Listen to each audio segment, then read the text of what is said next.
datang di Tabo Arcu, Talk About Art and Culture. Jadi sebelumnya perkenalan diri terlebih dahulu karena tak kenal maka tak sayang. Jadi di sini saya sebagai host Safa. Saya juga sebagai host Iqmal. Nah, jadi di sini kita akan menjelajahi Kampung Batik Giriloyo.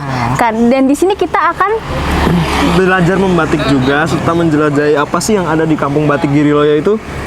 Nah, kalian penasaran kan? Jangan lupa ikuti kita terus ya. Ya, ayo, let's go.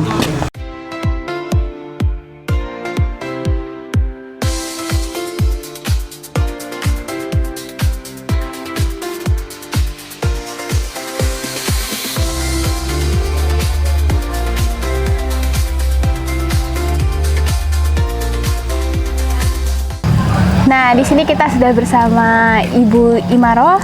Boleh Ibu Imaroh memperkenalkan diri terlebih dahulu? Iya, perkenalkan, nama saya Ibu Imaroh, salah satu pengrajin batik di Kampung Batik Giriloyo. Kebetulan saya menjabat divisi galeri. Nah, Selanjutnya kita bisa nggak Bu kalau untuk berkeliling di Kampung Batik Giriloyo? Boleh, silahkan mari. Langsung aja ya, Bu. Ya, mari teman-teman, silahkan. ikuti kita untuk melanjut ke dalam Kampung Batik Giriloyo. Oke, ya mari silahkan. Ya, Oke, di Bu. sini ini tanah kas desa Mas dulunya. Jadi pasca gempa itu kita ada LSM yang mau membantu joglo-joglo. Nah, kita mencari tanah kas desa yang maksudnya milik pedesaan, maksudnya milik kelurahan. Terus kebetulan di sini ada sekitar 3.000 meter yang mau ditempati untuk bikin joglo 12. Ya, ini yang pertama kali dibikin pasca gempa. Iya, pasca gempa. Ya. Jadi ini milik tanahnya milik kas desa. Ya, di sini ini adalah joglo yang penerimaan tamu. Misalnya tamu itu mau belajar batik, itu kita terima di sini dulu. Kita ada penjelasan tentang sejarah, alat-alat dan bahan yang dibuat untuk batik. Jadi di sini sekitar 30 menit menerima penjelasan, baru nanti turun praktek. Langsung praktek langsung. Iya, nanti langsung turun praktek. Ya, biasanya seperti itu. Ya. Kayaknya yang di belakang ini ada yang Hasil karya ya, ini hasil karya. dari pengunjung. Iya, pengunjung wisatawan yang datang, ya nanti hasilnya akan seperti ini ya. Ukurannya sapu tangan seperti ini. Jadi durasinya nanti sekitar 2 jam. Selanjutnya mungkin ada tempat lain Bu, Ya, yang bisa kita bisa nanti bisa ke sini, please ya. Ya, ini untuk praktek. Jadi ini ibunya. Selamat siang Bu. Ya, ini mas-mas dari Amikom. Silakan naik Kak, monggo silakan ya. Ya, ini ibunya yang biasa mendampingi belajar membatik. Jadi nanti satu kompor ini dipakai berlima, 5 peserta ya. Nanti satu pendamping dari pengrajin batik sini seperti Bu Wartinah ini beliaunya sudah pakar membatik. itu ada batik yang karya Ibu sendiri. Oh, buat contohnya aja ya Bu ini Bu. Kalau standar kan 2,5 meter Mas. Iya. Jadi membutuhkan waktu lama juga ya. Jadi seperti ini sudah sampai 1 bulan ya Bu ya. 1 bulan untuk beberapa model ini ya Bu. Ini satu saya tembok, yang duanya enggak. Jadi nanti biar ada warna putih, ada warna coklat, ada hitam seperti itu. Oh, jadi Selang-seling. ya di tembok ini nanti Jadi hasilnya putih. putih. Tapi besok akhirnya jadi coklat juga. Bisa. Kayak tadi yang diterangkan masuk ke warna soga, nggak ditutup jadi akan coklat. Kalau ditutup akan jadi warna putih gitu. Jadi fungsinya lilin itu sebagai perintang warna. Jadi ya yang mau diminati jadi warna putih tetap ditutup pakai lilin sampai finish ya. Kita akan lanjut ke pewarnaan. Bisa melihat pewarnaannya di sebelah Warna sana. itu di dalam atau Di luar di sana. Di luar. Ya. Ini pewarnaannya di sebelah sini ya. Ya, silahkan. Lagi mewarnai ya Bu ya. Iya, ini Warna apa Bu? warnanya merah nih. Merah. Oh, warna sintetis. Ya.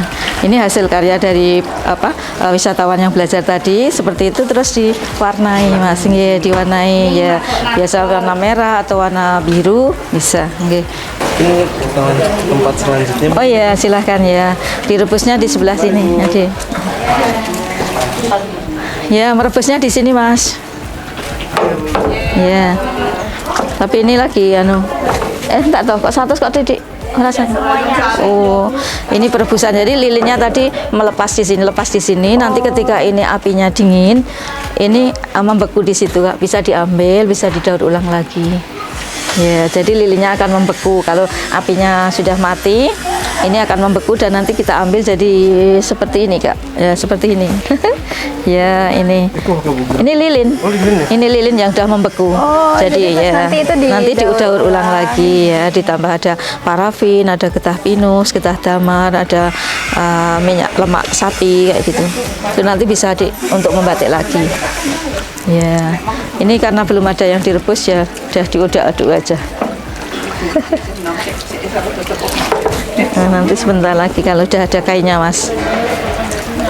Kalau yang ukuran besar yang 2,5 meter itu ya kita menggunakan api yang besar, terus tempatnya juga besar, Mbak. Terus apa kan yang kain itu 2,5 meter ya. Kalau ini kan cuma 30 cm ya, jadi cepat ya. Kalau yang 2,5 meter itu kan pengerjaannya aja 3 bulan. Jadi lilin itu sudah lengket di kain itu agak lama. Jadi ya serat kainnya itu masih apa ya, untuk lepas lilinnya agak susah. Jadi lama, paling satu kain itu sekitar 25 menit atau sekitar 20 menit. Berarti semakin lama juga semakin lama. Iya, merekat di kain kan jadinya. Ya. Ini kita mau kemana? Kita mau menuju ke showroom yang tempat majang batik-batik karya-karya ibu dari sini ya, yang dari 12 kelompok itu kan punya showroomnya di sebelah sana, Mas. Jadi hasilkannya bisa dilihat di sana. Monggo ya.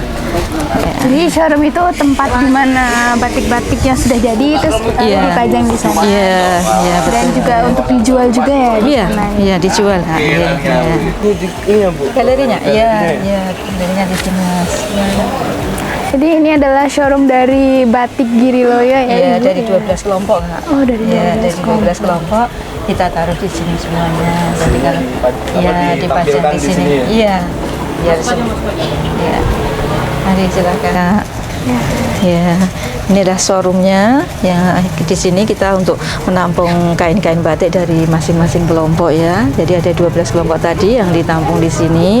Jadi ini miliknya ada yang dari Sri Kuncoro, ada yang dari Sungging Tumpo, ada yang dari Berkah Lestari, ada dari Bima Sakti, Sekar Arum. Jadi ini Jadi untuk hasil dari pembuatan batik di Giriloyo ini ditampilkan di showroom ini ya, Bu? Iya betul ya, Mas ya. Ini ada motif Sido Aceh. Sido Aceh itu selalu tertanam rasa cinta kasih. Jadi ya kasih saya welas asih. Ini ada motif cuwiri. Cuwiri ya, cuwiri itu biasanya dipakai kalau 7 bulanan itu. Kalau ada Jawa kan masih memakai ganti kain selama 7 kain ya. Jadi ada cuwiri itu nanti harapannya kalau pas melahirkan akan cepat dan cuer gitu ya. Sehingga lancar ya. Lancar rezekinya juga ya, betul ya. Itu kayaknya batik yang hijau itu kayak nggak asing, Bu. Boleh diceritain? Itu batik yang dipakai Pak Jokowi, Mas. Iya, itu kebetulan dulu pas pas Bu Jokowi berkunjung ke sini pada tahun 2016, beliau memilih motif ini.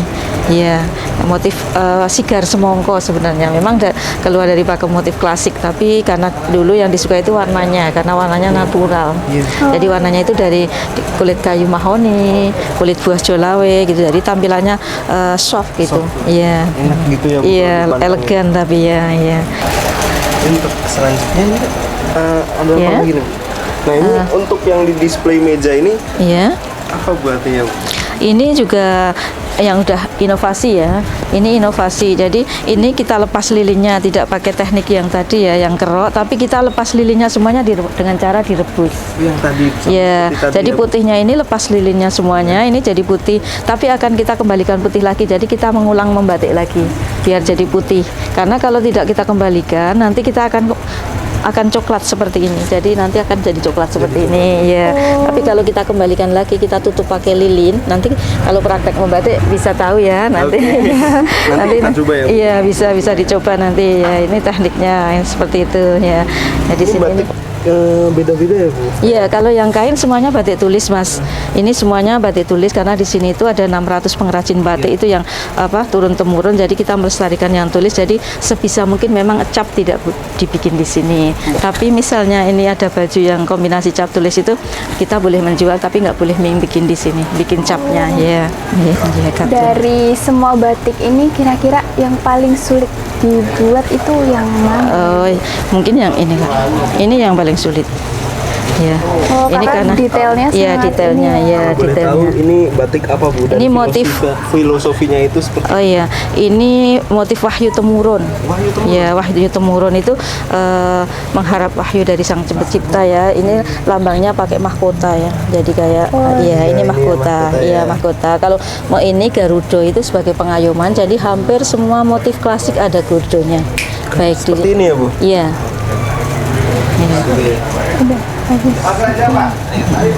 Oke, ternyata sangat menarik ya teman-teman. Jadi kita nggak sabar nih mau nyobain. Ngebanting gitu Oh rasanya seperti iya. apa gitu ya. Iya. Oke, Ayo kita langsung ke batik aja ya kali ini. Oh iya. Gimana? Ya. jangan lupa ikuti kita terus di Tabu Arsyu, Talk About Art and Culture. Inilah Indonesia dengan beragam kekayaan yang menjadi identitas bangsa. Disatukan oleh bermacam suku dan bahasa. Kokoh berdiri di atas eloknya alam Nusantara. Identitas yang menjunjung tinggi warisan leluhur, bernilai seni dan estetika yang diekspresikan melalui keberagaman corak serta warna. Tumbuh dan berkembang menjadi pembeda. Inilah identitas bangsa yang dituangkan dalam selembar kain penuh makna yang mengharumkan di kancah dunia.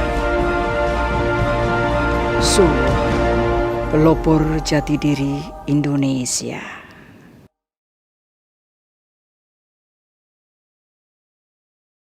Halo semuanya. Kembali lagi di Tabu Arsyu, Talk About Art and Culture. Dan di sini kita masih bersama dengan Ibu Imanaro. Ya. Dan kita di sini akan bertanya-tanya nih mengenai batik Giriloyo ini seperti apa sih ya teman-teman? Kalian pasti juga penasaran kan seperti apa? Nah, Ibu ini bisa menjelaskan Bu posisi Ibu di sini itu sebagai apa, jabatan Ibu di sini sebagai apa gitu Bu? Oh iya. Sekalian memperkenalkan diri Ibu. Ya, perkenalkan dulu, nama saya Ibu Imaroh, salah satu pengrajin batik di Kampung Batik Giriloyo. Ya, dan kebetulan saya di sini menjabat di bagian tim galeri, ya sebagai kurator. Jadi setiap kain-kain yang masuk ini kan milik 12 kelompok ya Mas ya. Jadi ini setiap kain yang masuk itu harus melalui kurator, jadi harus dikurasi baik standar mutu dan kualitasnya dan harganya. Oh berarti dipilih dulu juga. Iya, memang kita menghargainya dari kualitas dan hasil karyanya itu. baik, jadi ternyata Ibu Imaro ini adalah sebagai galeri di sini dan mungkin kita bisa bertanya mengenai bagaimana sih Ibu sejarah dari batik Giriloyo sendiri. Oh ya, sedikit bercerita tentang sejarah adanya Kampung Batik Giriloyo ya Kak ya. Ya, pada tahun awal abad 17, Sultan Agung Hanyokrokusumo sebagai Raja Mataram ketiga, beliau berkenan membangun makam untuk peristirahatan terakhir di Kampung Giriloyo, tepatnya di Bukit Merak, Bukit Bajimatan. Nah dari situlah bapak-bapaknya masyarakat di sini itu menjadi abdi dalam penjaga makam itu, dan kita istri-istrinya abdi dalam tadi diberi pekerjaan membatik dari keluarga keraton. Jadi, terus kita bisa membatik sampai turun-temurun sampai sekarang ini. Dan di kampung ini ada sekitar 600 pengrajin batik. Ya, rata-rata semuanya ibu rumah tangga. Ya, itu dari awal abad 17 sampai sekarang. Jadi sudah 300 tahun lebih batik ada di kampung sini. Udah ya, lama juga ya iya. Bu itu kayak kalau 300 tahun. Iya. Itu perkembangannya gimana Bu? Kayak dari dulu Iya. itu perkembangan apa yang udah terjadi di sini Bu? Iya, Iya, kalau di awal-awal sampai hampir 300 tahun itu memang warga masyarakat di sini itu menjadi buruh ya istilahnya. Jadi kayak membuat batik tapi tidak bisa mewarnai. Jadi istilahnya nanti kita batik terus kita jual ke kota sekitar keraton ya, sekitar keraton. Jadi dulu memang untuk sandang keluarga keraton saja. Ya itu beratus-ratus tahun. Jadi kita mengalami bisa menjual seperti ini itu setelah 2006.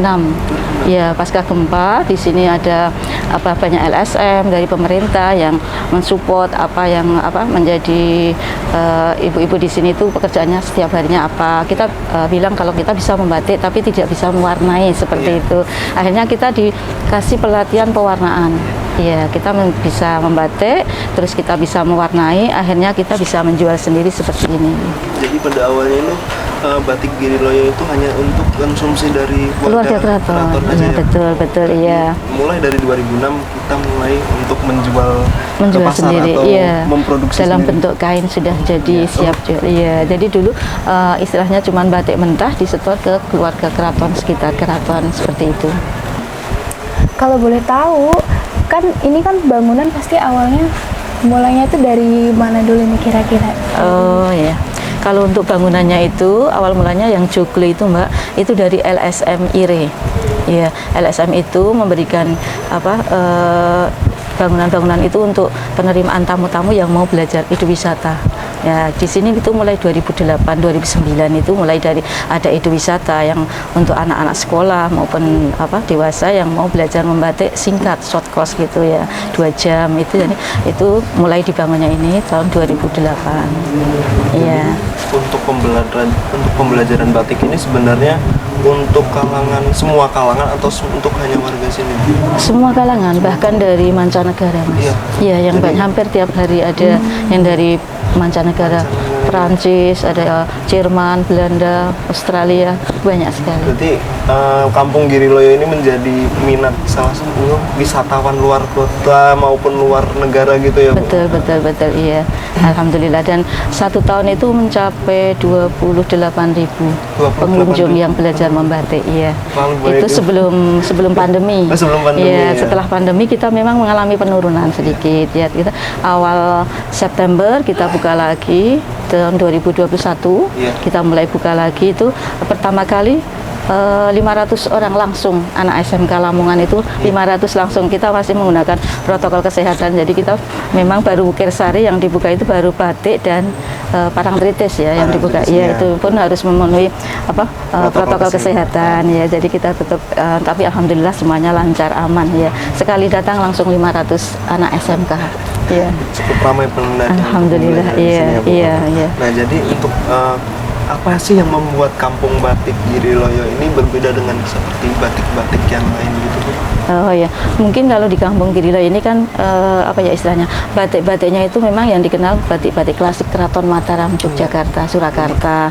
Jadi mungkin di daerah lain mungkin punya khas sendiri-sendiri, tapi di Yogyakarta memang batik itu motif klasik yang kita lestarikan itu dan mengandung makna dan filosofi tadi ya. Jadi mungkin banyak wisatawan yang datang ke sini untuk mencari motif-motif klasik ya pasti tempatnya di sini yang mungkin nggak ditemukan di tempat lain. Jadi batik Giriloyo ini ternyata batik yang dijual yang memiliki khas dari Jogja sendiri ya, Bu? Iya, memang kita mengutamakan warna khas Yogyakarta dengan putih, coklat, hitam, tapi juga kita tidak menutup kemungkinan untuk pewarnaan yang di luar pakem ya, maksudnya warna merah atau warna biru atau hijau itu bisa, tapi yang kita lestarikan ya tetap warna khas Jogja dan motif-motif khas Yogyakarta. Kalau di tempat Kampung Giriloyo ini apakah ada suatu acara event atau sebuah festival di sini, Bu? Iya, untuk festival pernah, Mas. Jadi di sini pada tahun 2007 ya kita mengenang gempa ya, maksudnya bukan mengenang tapi kita memperingati itu, kita menggelar membuat selendang terpanjang. Selendang terpanjang? Iya, selendang. Jadi dari mulai titik 0 sini sampai ke 1 kilometer lebih. Panjang juga ya, Bu? 12.000 meter ya. 12.000 itu melibatkan pembatik di warga sini semuanya, ya, dan sampai memecahkan rekor muri. Ya, tahun 2007. Iya, itu membuat selendang terpanjang. Berarti itu dari 1.200. satu kain batik itu dikerjakan bareng-bareng? Iya, kerjaan bareng-bareng. Jadi di pinggir jalan gitu Kak. Jadi kainnya dibentang sampai 1 kilo tadi, terus di pinggir jalan itu ditaruh kompor-kompor, itu satu kompor satu orang itu membatik semuanya, dari orang tua, anak-anak, semuanya terlibat di situ. Sampai pewarnaannya juga langsung di situ. Jadi jalan seperti itu. Kita dulu didampingi dari LSM Dempit apa itu tadi. Ya. Itu dalam satu kain itu satu pola atau itu bebas? Beda-beda ya, beda-beda ya. Mereka itu misalnya mau menorehkan apa saja boleh, meskipun sudah ada motif apa gitu. Tapi memang yang di batik memang tidak yang motif klasik, karena kalau motif klasik itu sangat rumit. Jadi untuk pembelajaran biasanya dikasih istilahnya motif yang sedang-sedang, yang ringan-ringan gitu ya. Jadi itu yang memecahkan rekor muri itu tahun 2007 itu tadi ya. Jadi untuk proses pembuatannya itu emang sudah dipola terlebih dahulu atau langsung dibuat ketika di jalan itu, Bu? Iya, kalau yang klasik zaman dulu dan ibu-ibu yang mengerjakan di sini warga masyarakat itu memang tidak usah dipola, Mas. Jadi sudah memang ada malnya, tapi ditaruh di bawah kain. Jadi ditaruh di bawah kain seperti ini, misalnya ini kain, bawahnya ditaruh mal. Nanti diterawang seperti ini di dalam gawangan itu, nanti cantingnya langsung jalan. Jadi tidak usah dipakai pensil. Langsung Langsung gitu ya. Iya, tapi kalau untuk yang pembelajaran kita pakai pensil dulu, atau mungkin yang motif-motif kontemporer, modern seperti itu yang mungkin request ada order yang request minta motif ini, itu harus dipola dulu. Tapi kalau yang klasik Sido Ases, Sido Mukti itu sudah ada malnya dari zaman dulu dan tidak ada perubahan, pakai motifnya, ornamen-ornamennya. Terus itu ya cuma ditaruh di bawahnya tadi, terus kainnya langsung langsung di jalan pakai canting. Kalau boleh tahu hasil dari kain batik terpanjang itu dipajang di mana ya? Dulu di museum mana ya Mbak? Dulu tuh soalnya langsung diserahkan ke Dompet Duafa ya, dari dulu yang mendampingi. Iya. Terus kalau kemarin tahun 2023 kemarin kita juga mendapatkan award ya, memecahkan rekor muri juga sebagai kampung pembatik terbanyak. Untuk batik itu sebenarnya proses pembuatannya itu apakah rumit atau enggak sih, Bu? Kalau untuk kalangan muda seperti saya yang masih awam tentang batik gitu. Iya, sebenarnya kalau batik itu bisa dipelajari ya. Tapi kalau batik itu memang skill ya, kemampuan orang itu sendiri. Jadi misalnya ada yang belajarnya 1 hari langsung bisa, ada yang 1 minggu langsung bisa, itu tergantung skill, kemampuan mereka. Jadi kalau batik itu pun juga ada istilahnya, meskipun motifnya sama, nanti yang mengerjakan beda orang akan beda hasil juga. Iya, itu seperti itu. Makanya batik tidak akan ada yang sama persis seperti itu. Iya, jadi kalau proses batik itu memang kalau yang belum pernah ya harus digambar dulu, baru nanti terus pakai canting mengikuti garis-garisnya, itu namanya ngelowongi. Ya, ngelowong itu membuat desain yang dari pensil diganti dengan canting, dengan lilin. Ya, tadi namanya ngelowongi. Terus tahapannya nanti setelah itu nanti isan itu bisa sawat seperti ini Mas, yang di blok yang warna putih. Jadi yang putih itu dulu warna dari lilin. Jadi fungsinya lilin tadi kan sebagai merintangi warna, ya merintangi warna. Jadi ketika dicelup warna dia tidak akan kena warna. Jadi ketika direbus nanti akan keluar warna putih, warna dasar kain, membentuk desain motif yang dibuat. Ya. Wah, mendengar dari penjelasan bagaimana cara membatik, kayaknya menarik juga ya kalau semisal kita mencoba membatik nanti. Nah, kalau dari Ibu sendiri, ada nggak sih Bu cerita tentang legenda dari Kampung Batik Giriloyo sendiri? Legenda ya. Ya mungkin legendanya cerita batik itu memang berawal dari tadi Sultan Agung membangun makam tadi ya. Jadi dulu Sultan Agung membangun makam di sini, dan dari situlah batik itu diperkenalkan di kampung ini sampai turun temurun tadi. Dan kalau batik yang zaman-zaman dulu itu ya motif-motifnya ada tadi Sido Mukti, Wahyu Temurun kayak gitu, itu yang dibuat dari zaman dulu sampai sekarang kita lestarikan, dan itu akan menjadi ikonnya Kampung Batik Giriloyo. Jadi untuk menambah minat juga ya. Iya, memang kalau wisatawan yang datang ke sini rata-rata mencarinya motif klasik, Mas. Motif klasik. Iya, karena di sini memang terkenal motif klasik Keraton Mataram Yogyakarta. Ini juga merupakan tempat awal juga ya, tempat awal pembuatan Iya, batik cikal juga bakal untuk ya. para Iya. Dan yang keraton. mendominasi batik Yogyakarta karena di sini ada sekitar 600 pengrajin batik tadi yang sudah turun temurun ya. Jadi regenerasinya juga sekarang ini mulai dibina ya dari pemerintah, dari masyarakat sini untuk membina regenerasi anak-anaknya. Jadi mulai dari pelatihan desain, pelatihan pewarnaan itu dikenalkan sampai sekarang yang mulai sekarang ini. Jadi rata-rata kalau yang seperti saya, yang putri saya ada satu itu kebetulan ya langsung mengikuti jejak ibunya ya. Ya, jadi alhamdulillah nanti ada generasi penerusnya. Ikut ke batik juga ya Bu? Iya, dengan usia 12 tahun. 12 tahun. Iya, ya, ya. Dan kalau saya dari umur 10 tahun sudah kerja. Iya. Sudah kerja Mas, kalau dulu sekolah pagi sekolah sorenya membatik langsung seperti membatik itu. gitu. Langsung Nah, membatik untuk kerja. batiknya itu disimpan atau dijual di pasar gitu Bu? Yang kan dulu Ibu buat itu.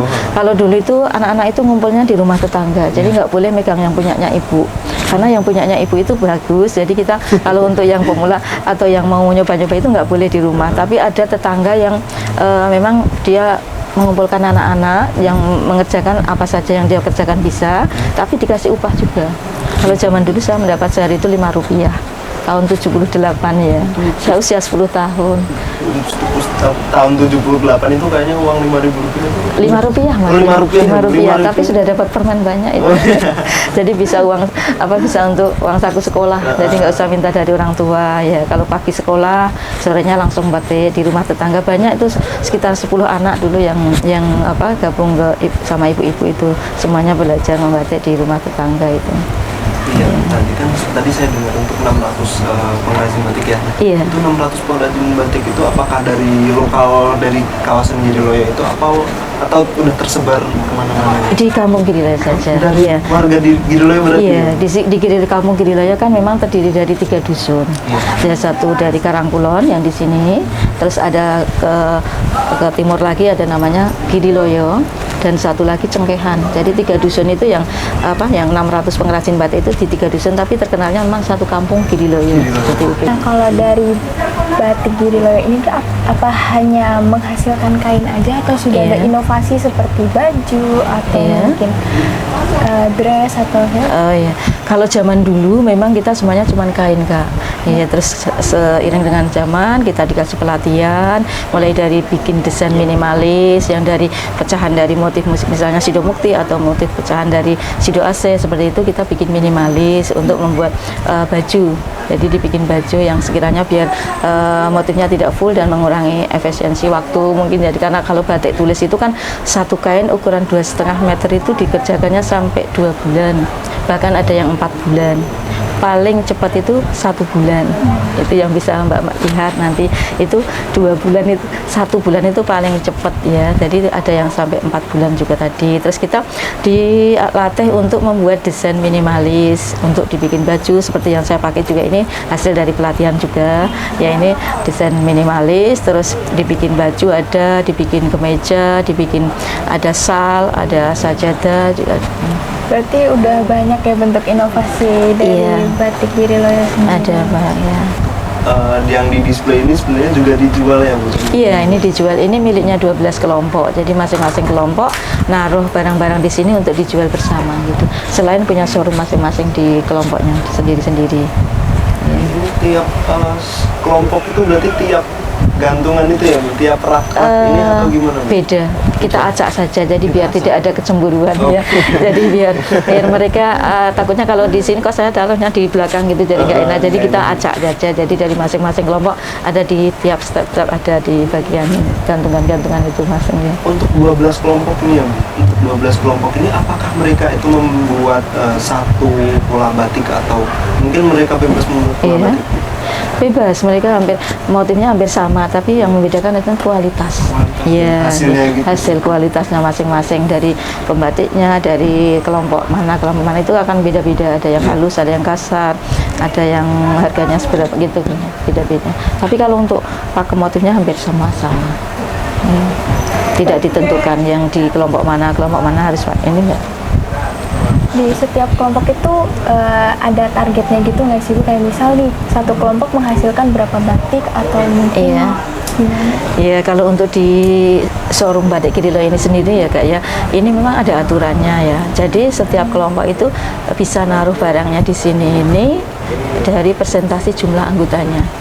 Ya, jadi 75% dari jumlah anggotanya. Jadi kalau anggotanya 20 orang, ya kita bisa naruh barangnya di sini 15 lembar seperti itu. Jadi kalau soalnya satu kelompok itu beda-beda. Ada yang 20 orang, anggotanya beda-beda Kak. Ada yang 50 orang, ada yang 80 orang. Jadi mereka biar adil. Jadi nggak semua naruhnya 15 semua enggak. Jadi yang anggotanya banyak ya bisa menaruh di sini lebih banyak.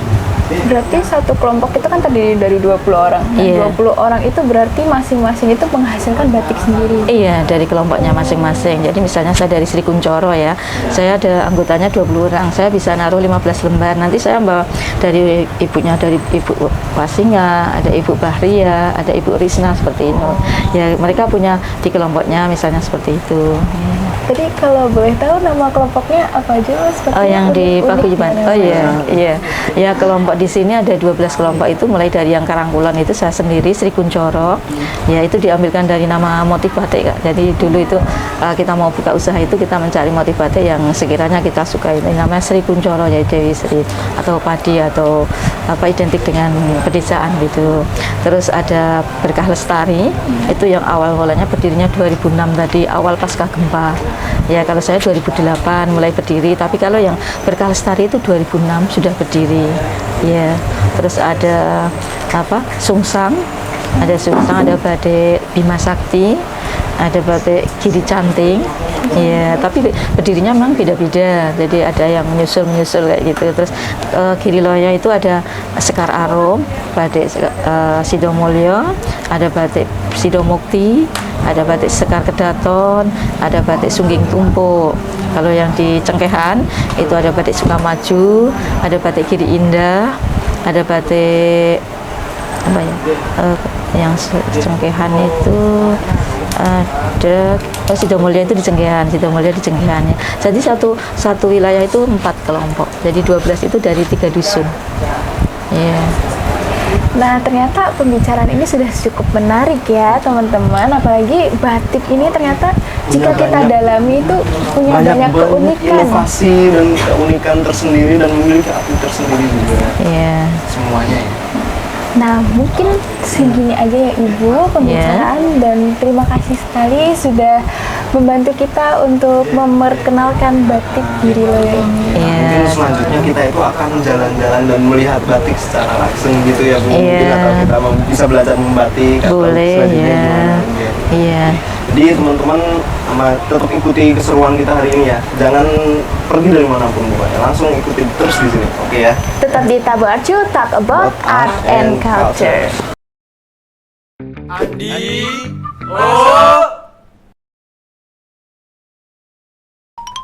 Bagi,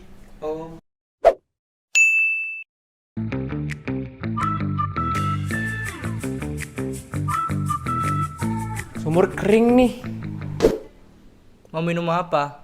Susu rasa mangga sama biskuitnya. Ayah juga mau. Apa?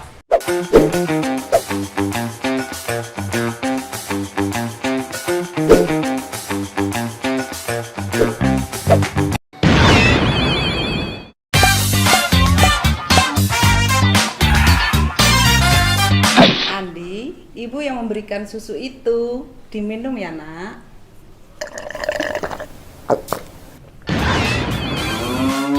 Dokter Susu, fresh, natural, and healthy.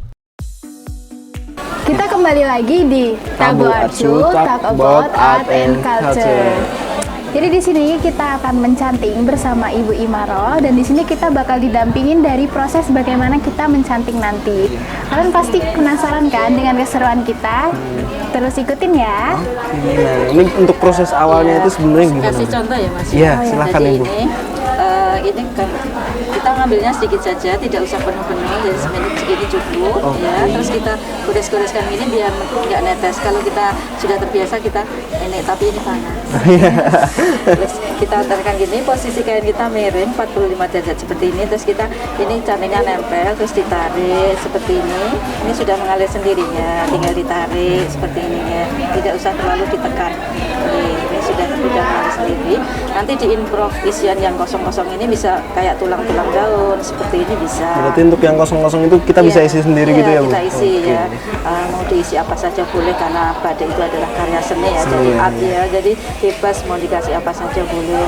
Karena ini fungsinya lilin itu sebagai perintang warna. Jadi nanti yang kena lilin ini akan jadi putih ya, warna dasar kain. Kalau bisa dicoba silahkan. Sapa dulu ya nyobain ya.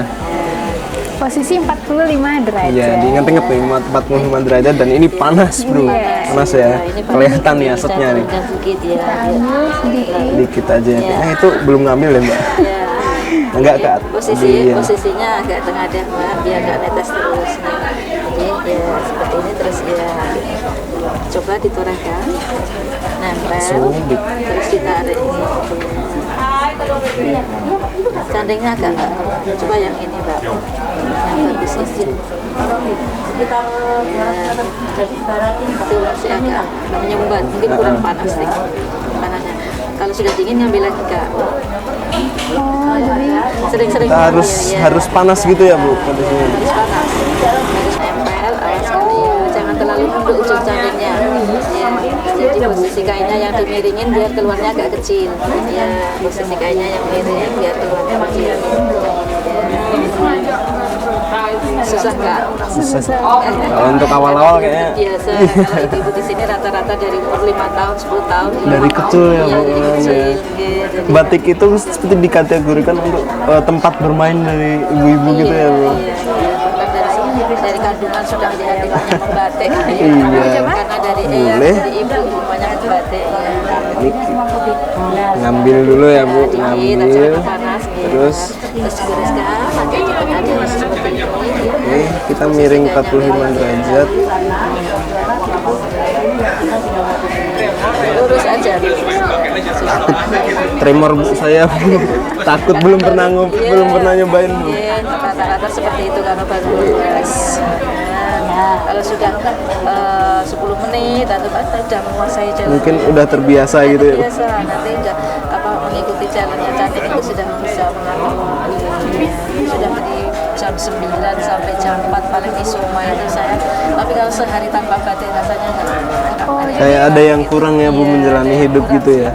Batik itu udah jadi bagian dari hidup ya, karena saya memang terlahir dari keluarga batik dan saya memang bisa menyekolahkan sampai bahkan kuliah anak-anak juga dari hasil batik.